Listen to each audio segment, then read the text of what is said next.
জিহাদের ময়দানে আল্লাহ রাসূল সাল্লাল্লাহু আলাইহি ওয়াসাল্লাম সৈনিক সংগ্রহ করছেন, সাহাবীরা লাইনে দাঁড়িয়েছেন।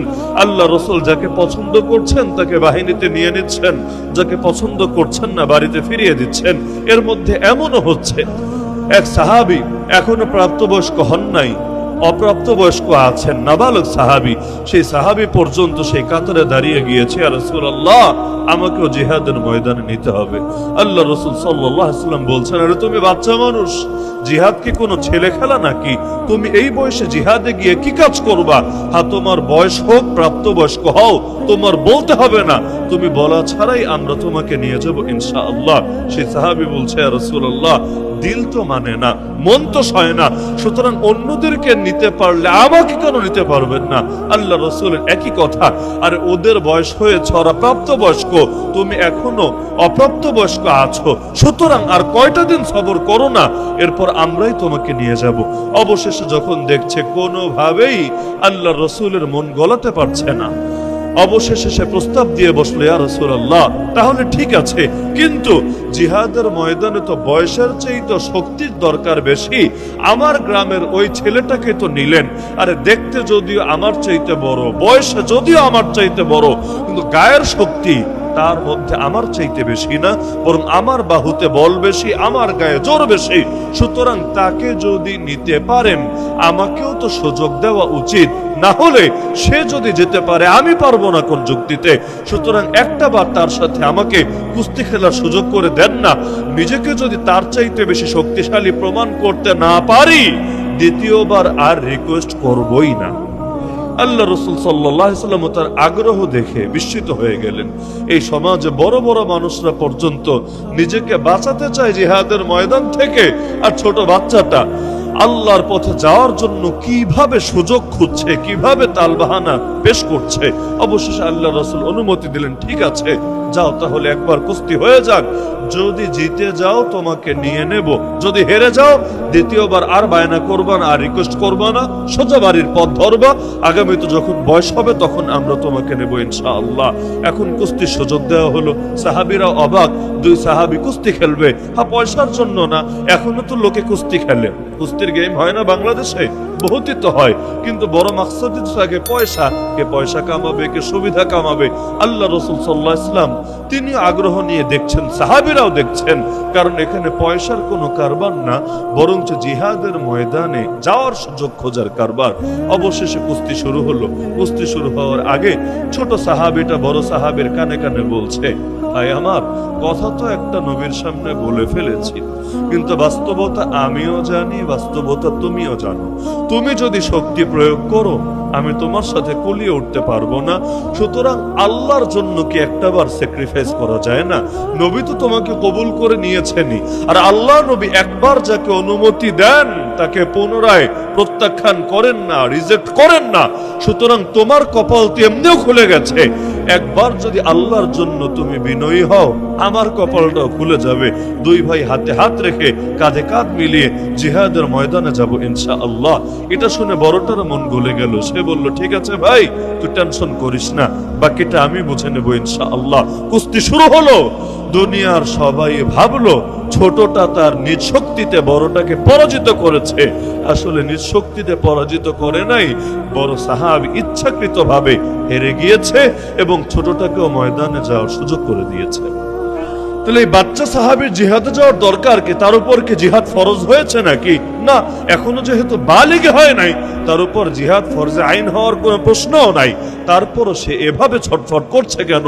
জিহাদে গেলে পয়সা পাবে, জিহাদে গেলে গনিমত পাবে, জিহাদে গেলে, আর ওই জামানার জিহাদটা এমন জান নিয়ে ফিরে আসতে পারবে কিনা এটা নিয়ে সন্দেহ আছে। তারপরও এত বায়না কেন? কারণ তারা নিজের জীবনের চাইতেও দিনকে হাজার গুণ বেশি মূল্যবান করতেন, মূল্যবান মনে করতেন, এবং এই দ্বীনের জন্য কোরবানি দিতে পারলে নিজেকে সৌভাগ্যবান মনে করতেন। এজন্য সহিহ বুখারীতে হাদিস আছে, এক সাহাবী আনাস বিন নাদর রাদিয়াল্লাহু আনহু শহীদ হচ্ছেন, এক হাত দিয়ে তিনি চেহারা থেকে রক্ত মুছছেন আর চিৎকার করে বলছেন, ফুজতু রাব্বিল কাবা, কাবার রবের কসম, জীবন আমার কামিয়াব হয়ে গেছে, জীবন আমার সফল হয়েছে, আল্লাহর জন্য যে জান দিতে পেরেছি, এটাই আল্লাহ আমাকে সৌভাগ্য দান করেছেন। কখনো এমনও হয়েছে এক সাহাবী থেকে শুলিতে চড়িয়ে হত্যা করা হবে। যখন হত্যা করা হবে তিনি নিশ্চিত, তার আগে তিনি অনুমতি চাইলেন, আমাকে 2 রাকাত নামাজ পড়ার সুযোগ দাও, আর কিছু চাই না, জীবনের শেষ চাওয়া 2 রাকাত নামাজ পড়ার সুযোগ করে দাও। ঠান্ডা মাথায় উযু করলেন, 2 রাকাত নামাজ পড়লেন। নামাজ শেষে বললেন, শোনো, নামাজটা আরেকটু লম্বা করে পড়তাম, মন খুলে তৃপ্তির সাথে পড়তাম, কিন্তু ভয় হচ্ছিল নামাজ লম্বা করলে তোমরা আবার অপবাদ দিবা যে মৃত্যুকে ভয় পাচ্ছে। মৃত্যুর ভয়ে মনে হয় নামাজ লম্বা করে মৃত্যু থেকে একটু দূরে থাকার চেষ্টা করছে। এজন্য যদিও মন চাচ্ছিল নামাজ এত জলদি শেষ করি, জীবনের শেষ নামাজ বলে কথা, কিন্তু তারপরও তোমরা যাতে অপবাদ দিতে না পারো, এজন্য আমি নামাজটা এর চাইতে আর বেশি লম্বা করলাম না। এরপর প্রথমে বদদুয়া দিলেন, আল্লাহুম্মা আহসিহিম আদাদা ওয়াকতুলহুম বাদাদা ওয়ালা তুবকি মিনহুম আহাদা। হে আল্লাহ, আমি তো কিছু করতে পারলাম না, আপনি এই প্রতিটা জালেমকে একজন একজন করে গুণে রাখেন, এরপর ওদের প্রত্যেকটাকে আযাব দিয়ে ধ্বংস করেন। আয় আল্লাহ, জালেমদের একজনকেও আপনি ছাড়বেন না, প্রত্যেকের উপর আপনার গজব অবতীর্ণ করেন। এরপর তিনি তার সেই ঐতিহাসিক কবিতা বললেন, যে সহিহ বুখারীতে একাধিক জায়গায় আছে, ফালাস্তু উবালি হিনা উকতালু মুসলিমা আলা আইয়ি জামবিন কানা লিল্লাহি মাসরাই وذلك في ذات الإله وإن يشاء يبارك على أوصال شلو ممزعي। আরে মুসলমান অবস্থায় আমাকে যখন শহীদ করা হচ্ছে, আমার কোনো পরোয়া নাই আমার লাশ কোথায় গিয়ে পড়ে থাকছে, কারণ আল্লাহর জন্য যখন এই জান কোরবান হচ্ছে, আল্লাহ আমার টুকরা টুকরা হওয়া লাশের উপর বরকতের বাড়িধারা নাজিল করবে। আপনি আসিয়ার কথাই চিন্তা করেন না, ফিরআউনের স্ত্রী আসিয়া সারা জীবন থেকেছে কাফেরের ঘরে, নিজেও সারা জীবন সহযোগী ছিল এই ফেরাউনের মতো কাফেরের। শেষ জীবনে আল্লাহ তাআলা তাকে ঈমানের দৌলত নসিব করলেন না, এমনি এমনি করেছেন তা না, প্রতিটা জিনিসের পেছনে ওসিলা থাকে, ওসিলা। এই আসিয়াকে আল্লাহ কবুল করেছেন। আমি মনে করি এটা হলো ওই যে বাচ্চাকালে নবী মুসা আলাইহিস সালামের খেদমত করা সৌভাগ্য লাভ করেছিল। নবী মুসা ভাসতে ভাসতে ফেরাউনের ঘাটে এসে হাজির হয়েছিলেন। ফেরাউন চেয়েছিল বাচ্চাটাকে মেরেই ফেলবে, কারণ এই এক বাচ্চাকে মারার জন্যই তো এত নিষ্পাপ বাচ্চাকে সে হত্যা করেছে। তার ভয় হচ্ছিল, আরে বাকি বাচ্চাগুলোকে মারলাম, কোথাও কোনো মিরাকেল ঘটলো না, অস্বাভাবিক কিছু ঘটলো না, এখানে কি হলো? বাপকে জানি না, মাকে জানি না, বংশ কি জানি না, ঘর কোনটা জানি না, কোত্থেকে সাগরের পিঠে ভাসতে ভাসতে সিন্ধুকে চড়ে চড়ে আমার ঘাটে এসে হাজির হয়েছে। মনে হয় এটাই সেই বাচ্চা, যেই বাচ্চা বড় হয়ে আমার গদি উল্টে দিতে পারে। ফেরাউন টের পেয়েছে, ফেরাউন বুঝতে পেরেছে। আর রাজনীতিবিদদের মাথা তো একটু বেশিই কাজ করে, এটা তো স্বাভাবিক ব্যাপার। রাজনীতিবিদরা তো পুরো দেশ ভাইজা খায়, বিশাল বিশাল বাহিনীরে পর্যন্ত সামলায়, যার কারণে তাদের মাথায় তো বুদ্ধিশুদ্ধি একটু বেশিই থাকে। সাধারণ মানুষ চিন্তা করে একভাবে, বড় বড় নেতারা চিন্তা করে আরেকভাবে।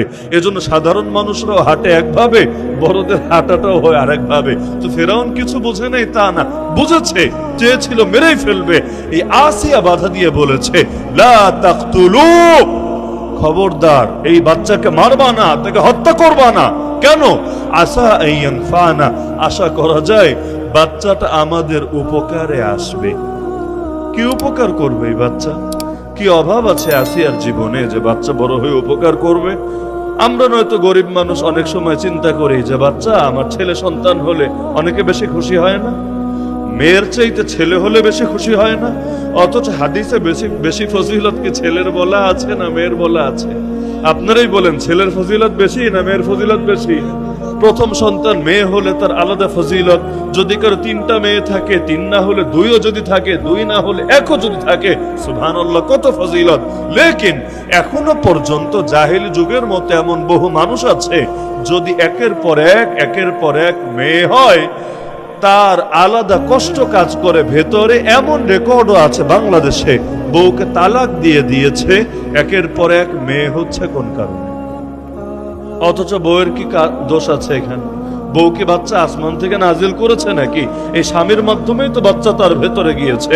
তো যদি কন্যা সন্তান হওয়া অপরাধ হয়, অপরাধ তো এই স্বামীর হবে। তুই বেটা ছেলে না দিয়া মেয়ে দিলি কি জন্য?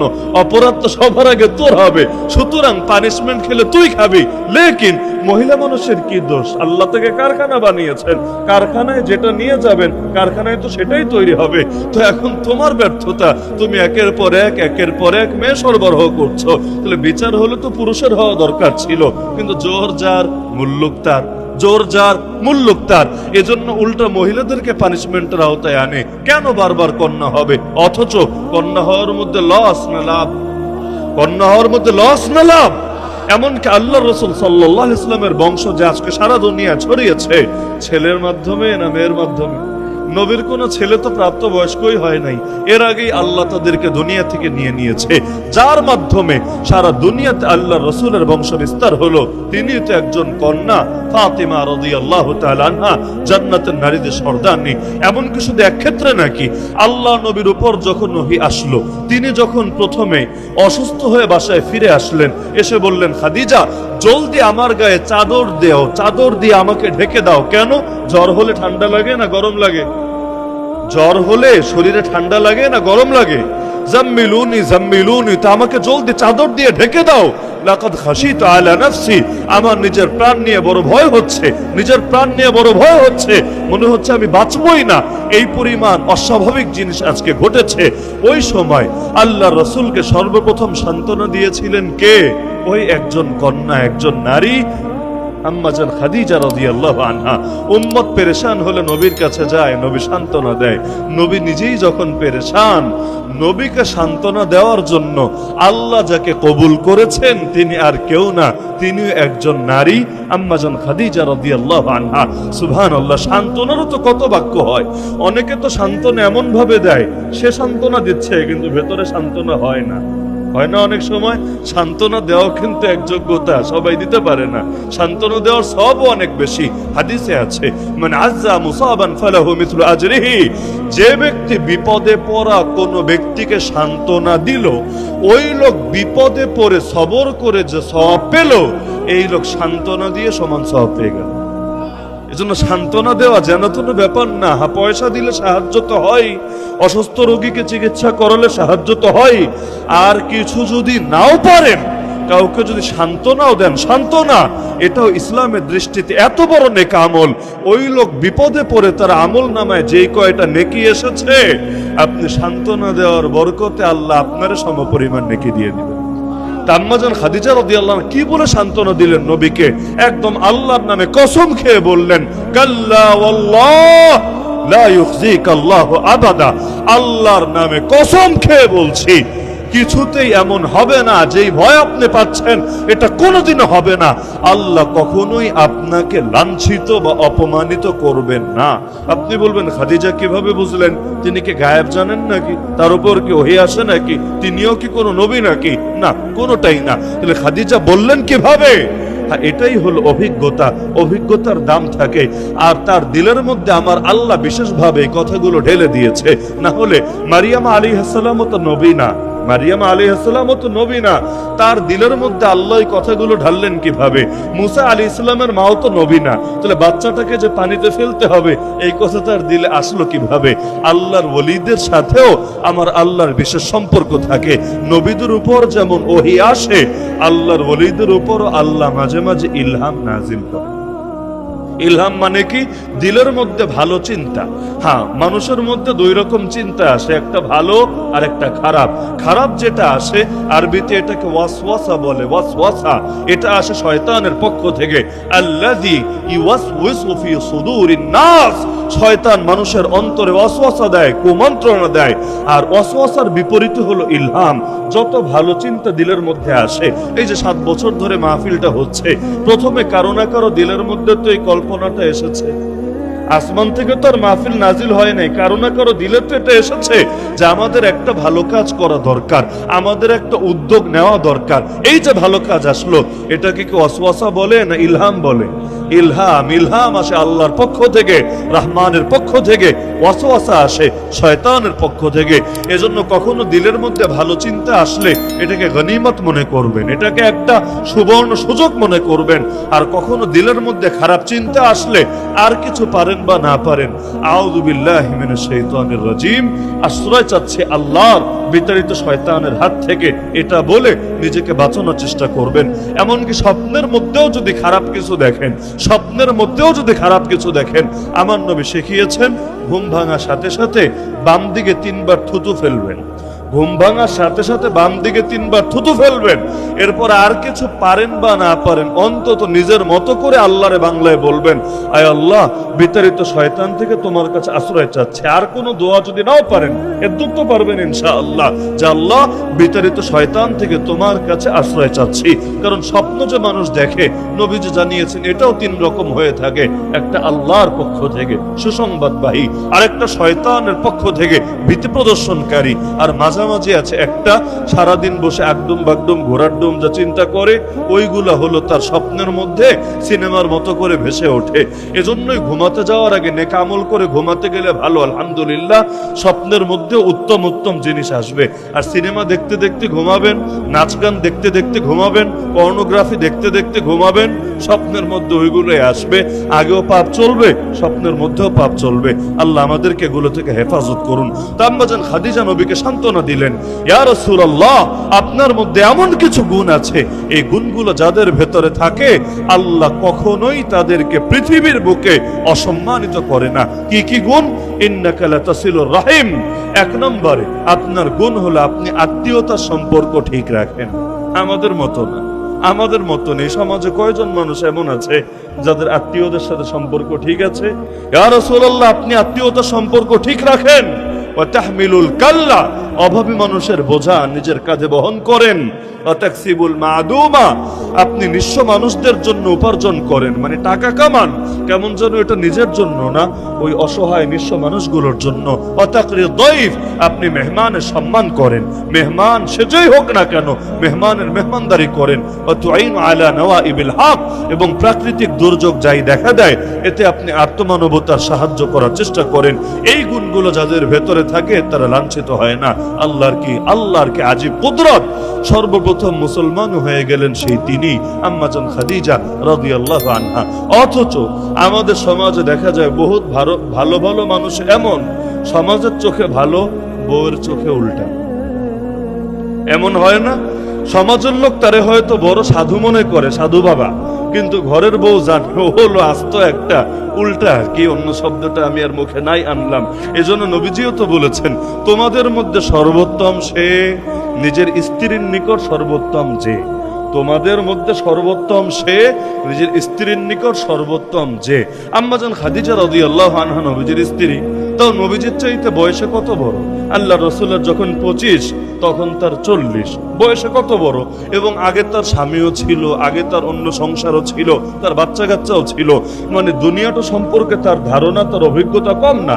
এমনকি তিনি ব্যবসায়ীও ছিলেন, যদিও ব্যবসা নিজে গিয়ে করতেন তা না, এই যুগের মহিলাদের মতো না, অনেকে যেভাবে করে যে একদম ব্যবসা করার জন্য পর্দা পশিদা সব বাদ দিয়ে রাস্তাঘাটে নেমে পড়ে, এভাবে না। তিনি সম্পদ দিতেন আর অন্যরা সেটা দিয়ে ব্যবসা করতেন, যেটাকে ইসলামের ভাষায় মুজারাবা বলে। টাকা একজনের, শ্রম আর একজনের। টাকা দিবে একজন, শ্রম দিবে আরেকজন, পরে লাভ যা হবে উভয়ের মধ্যে ভাগাভাগি হবে। তা আম্মা জান খাদিজা রাদিয়াল্লাহু আনহা পর্যাপ্ত অভিজ্ঞ ছিলেন। এরপরও নবীজি যখন ওহী নাজিল হলো তার উপরে, সর্বপ্রথম যেই মানুষটা তার উপর ঈমান আনলেন সেই মানুষটাই এই নারী আম্মা জান খাদিজা রাদিয়াল্লাহু তাআলা আনহা। এটাই তো ছিল উত্তম আখলাকের পরিচয়। তাহলে দেখা গেল প্রথম দাওয়াত কবুল করলেন একজন নারী। এমনকি আবু বকর রাদিয়াল্লাহু আনহুর আগে, আলী রাদিয়াল্লাহু আনহুর আগে, যায়েদ রাদিয়াল্লাহু আনহু আগে। হ্যাঁ, তারাও সর্বপ্রথম, কিন্তু হিসাবের পার্থক্য আছে। সর্বপ্রথম মুসলমান আম্মা জান খাদিজা, পুরুষদের মধ্যে সর্বপ্রথম মুসলমান আবু বকর, বাচ্চাদের মধ্যে সর্বপ্রথম মুসলমান সাইয়্যিদুনা আলী, গোলামদের মধ্যে সর্বপ্রথম মুসলমান যায়েদ বিন হারেসা। 4টা ক্যাটাগরি করলে 4 জন, কিন্তু এই 4 জনের মধ্যে সব বিচারে সবার আগে যিনি মুসলমান হয়েছেন তার নাম আম্মাজান খাদিজা রাদিয়াল্লাহু তাআলা আনহা। এমনকি আমি যদি জিজ্ঞেস করি সর্বপ্রথম শহীদ হয়েছেন কে? সর্বপ্রথম শহীদ হয়েছেন কে ইসলামের ইতিহাসে? সুমাইয়া রাদিয়াল্লাহু আনহা, কোনো পুরুষ না, এই ক্ষেত্রেও নারী। তাহলে এরকম কত উদাহরণ লাগবে। এমনকি কোরআন মাজিদ 28 নম্বর পরে সূরা তাহরিম আয়াত নম্বর 11 খুললে আল্লাহ দেখবেন, আল্লাহ সমস্ত ঈমানদারদের জন্য একটা দৃষ্টান্ত, একটা নমুনা, একটা মডেল হিসাবেও ঘোষণা করেছেন একজন নারীকে। কোন নারী? ওয়াদারাবাল্লাহু মাসালাল লিল্লাযিনা আমানু ইমরাআত ফিরআউন। আমি আল্লাহ সমস্ত ঈমানদারদের জন্য, সমস্ত ঈমানদারদের জন্য মডেল হিসাবে, একটা উদাহরণ হিসাবে, নমুনা হিসাবে, দৃষ্টান্ত হিসাবে উপস্থাপন করলাম ফেরাউনের স্ত্রীকে। ওই যে ঘটনা শুনলাম, বাচ্চাকালে নবী মুসার খেদমতের বদৌলতে আল্লাহ যারা শেষ জীবনে ইমানদার হওয়ার তৌফিক দিয়েছে। কেন? এত পুরুষ থাকতে এই নারীকে আল্লাহ উদাহরণ বানালেন কেন? কারণ এই নারীর জীবনে এমন কোরবানি আছে, এটা কল্পনা করলে বহুত পুরুষ পর্যন্ত অবাক হয়ে যাবে, তাদের হয়তো পশম পর্যন্ত দাঁড়িয়ে যাবে। যখন আসিয়াকে জুলুম করা হচ্ছিল, তো কি ভয়ঙ্কর জুলুম! তাফসীরের কিতাবে পাওয়া যায়, আসিয়াকে শুলিতে চড়িয়ে তার 2 হাতে 2টা পেরেক এবং 2 পায়ে 2টা পেরেক গেঁথে দেওয়া হলো। একটা জিন্দা মানুষের হাতে যদি পেরেক গাঁথা হয়, বড় বড় পেরেক, ছোটগুলো তো আর ঢুকবে না, বড় বড় পেরেক 2 হাতে 2টা, 2 পায়ে 2টা, এরপরও তার মুখটা রাখা হলো সূর্যের দিকে। এভাবে জুলুম শুরু হলো। এমনকি কোন দুর্বল ইতিহাসে পাওয়া যায়, ফেরাউন তার জল্লাদকে বলল, আসিয়াকে জীবিত অবস্থায় তার গা থেকে চামড়া ছিলতে শুরু করো। একটা জিন্দা মানুষ, মহিলা মানুষ, তাও যেন তেন না, রানী, পুরো দেশের মধ্যে সবচাইতে বেশি বিলাসিতা, সবচাইতে বেশি শান্তিতে থাকার কথা রানী, ওই রানীকে পর্যন্ত কষ্ট দেওয়া হচ্ছে। গা থেকে একটু একটু চামড়া ছিলবা আর জিজ্ঞেস করবা, এখন তো অন্তত মুসার রবকে অস্বীকার করবি, এখন তো অন্তত ফেরাউনকে রব মানবি। যদি মেনে নেয় ছেড়ে দিবা, না মানলে এভাবে একটু একটু করে ছিলতে থাকবা। এভাবে আল্লাহর বান্দির উপর যখন জুলুম হচ্ছিল, কোনো আহ উহ করে নাই, কারো কাছে কোনো সাহায্য চায় নাই, পৃথিবীর কোনো মানুষের কাছে কোনো আর্তনাদ, কোনো ফরিয়াদ জানায় নাই। আসিয়া কি বলেছে এই সূরা তাহরিমের 11 নম্বর আয়াতে? আমার আল্লাহ কিয়ামত পর্যন্ত সমস্ত ঈমানদারদের সামনে সেটা স্মরণীয় করে দিয়েছে। আসিয়া বলেছে, রব্বি ইবনিলি ইনদাকা বাইতান ফিল জান্নাহ, হে আমার রব, জান্নাতে আপনার নিকটে আমার জন্য একটা ঘর বানিয়ে দেন। একদিকে জুলুম হচ্ছে, কিন্তু আসিয়া দুনিয়ার শান্তিও চাচ্ছে না। আল্লাহ জামিন দেন, আল্লাহ খালাস দেন, আল্লাহ ফেরাউনের দিল নরম করেন না, আল্লাহ জান্নাতে আপনার নিকটে আমার জন্য একটা ঘর বানিয়ে দেন। দেখবেন জুলুম নিয়ে আলাপ হলে এই ফেরাউনের জুলুম, নমরুদের জুলুম, এগুলো মানুষের মুখে আসে না। তারা শুধু বলবে একটা শব্দ, মধ্যযুগীয় বর্বরতা। মাঝে মাঝে দেখেন মিডিয়ায়, পত্র পত্রিকায় মধ্যযুগীয় বর্বরতা। কখনো কখনো ইসলামরে পর্যন্ত বিভিন্নভাবে পচানোর জন্য এই শব্দগুলো ব্যবহার করে। দেখ ইসলাম কত উগ্র, কত পচা।